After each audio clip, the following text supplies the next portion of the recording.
Hello friends, कैसे हैं आप लोग। सबको मेरा नमस्कार। सतगुरु कबीर साहब जी के विचार। विरह भूगम तन दसो, मंत्र न माने को। राम वियोगी ना जिए, जिए तो बावुर होए। राम वियोगी विकल तन, इन्हें दुखो मत कोय। छुअत ही मर जाएंगे, ताला बेली होए। विरह भुअंगम पैठी के, कीन्हे करेजे घाव। साधु अंगना मोर है, ज्यों भावे त्यों खाओ। यहाँ पर सतगुरु कबीरदास जी कहते हैं कि ये जो राम का वियोग के साप से डसा हुआ व्यक्ति उपदेश रूपी मंत्रों से नहीं अच्छा हो सकता है। और राम वियोगी पहले तो जीवित ही नहीं रहेगा, और अगर वह जीवित बच भी जाएगा तो वो पागल हो जाता है।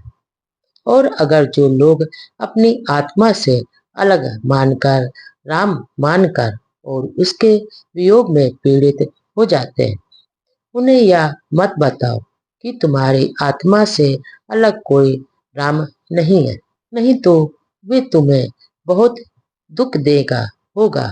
और यह सब सुनकर वे तिलमिला उठेंगे, क्योंकि ईश्वर वियोग रूपी सर्प ने उनके हृदय में घुस गया और उनके हृदय में निवास कर गया, और वह बड़ा घाव बना दिया है। परंतु दुख की बात इस बात की है कि साधक उस विरह सर्प से अपने अंगों को नहीं बचाते हैं और न बचा पाए हैं। वो जैसा खाएंगे वैसा उनका मन होगा। करक करे जे गड़ी रही, वचन वृक्ष की फांस। निकसाए निकसे नहीं, रही सुकाहू घास। काला सर्प शरीर में, खाने सब जगह झारे। बिरले ते जन बाची है, जो रामय भजे विचार। काल खड़ा सिर ऊपरे, तय जागू बिराने मीत। जाका घर है गैल में, सो कस सोवे निश्चित। कल काठे कालू गुना, जतन जतन घुन खाए। काया मध्य काल बसत है, मर्म न काहू पाए।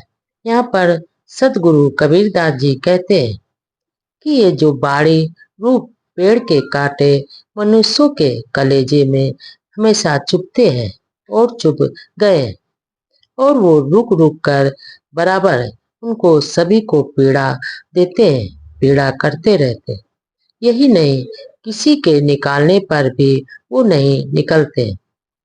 ये कांटे तो भावुकों के दिलों में भी चुभ कर रुक गए। आगे सदगुरु कबीरदास जी कहते हैं कि ये जो काम रूपी काला सांप सबके हृदय में बसता है और उसने सभी संसारिक लोगों को खा लिया है, और जो विचार पूर्वक राम का भजन करता है वही इससे बच सकता है। आगे सदगुरु कबीरदास जी कहते हैं कि ये हे माया के मोह में फंसा हुआ मानो, सावधान हो जा, तेरे सर पर काल खड़ा है। अरे काल के मार्ग में ही जिसका निवास स्थल है, वह निश्चित ही क्यों सो रहा है। जड़ तत्वों से बना यह शरीर एवं संसारिक गठन पहले से ही बहुत कमजोर है।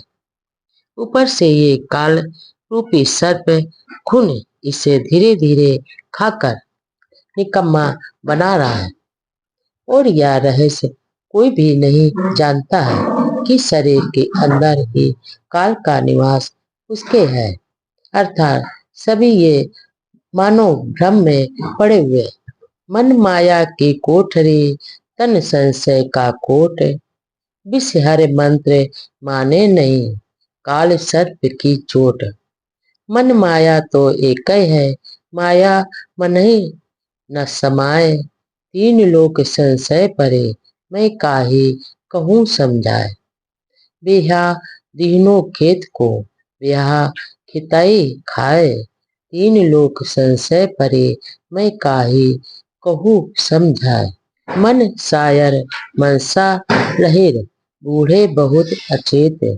कई कबीर ते बाचे है, जाके हृदय विवेक।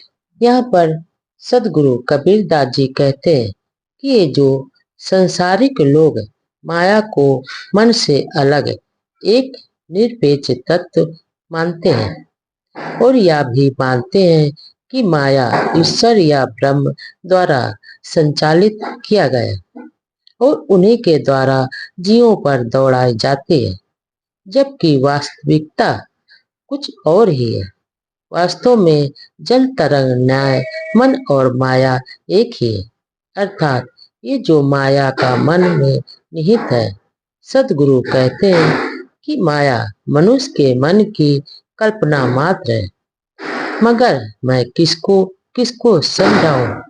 साधारण बाढ़ को फसल की रक्षा के उद्देश्य से लगाया जाता है, परंतु यहाँ तो बाढ़ ही फसल को खाए जा रही है। अर्थात माया का फैलाव मनुष्य अपने सुख के लिए करता है, जबकि उसकी फैलाई माया ही उसे खुद दुख दे रही है। सारे संसार में यही भ्रम है कि माया जीव को सुख देती है, मगर वो तो माया सभी को दुख ही देती है। अतः मैं किसको किसको समझाऊं। सदगुरु कहते हैं कि ये जो मन समुद्र है और उससे उत्पन्न नाना प्रकार की कल्पनाएं और इच्छाएं लहरें मार रहे हैं और इन्हीं में असावधानी बस अनेक लोग डूब गए और जिसके हृदय में पराया और अपना असत्य एवं सत्य परखने की क्षमता होगी, वही इनसे बच सकता है।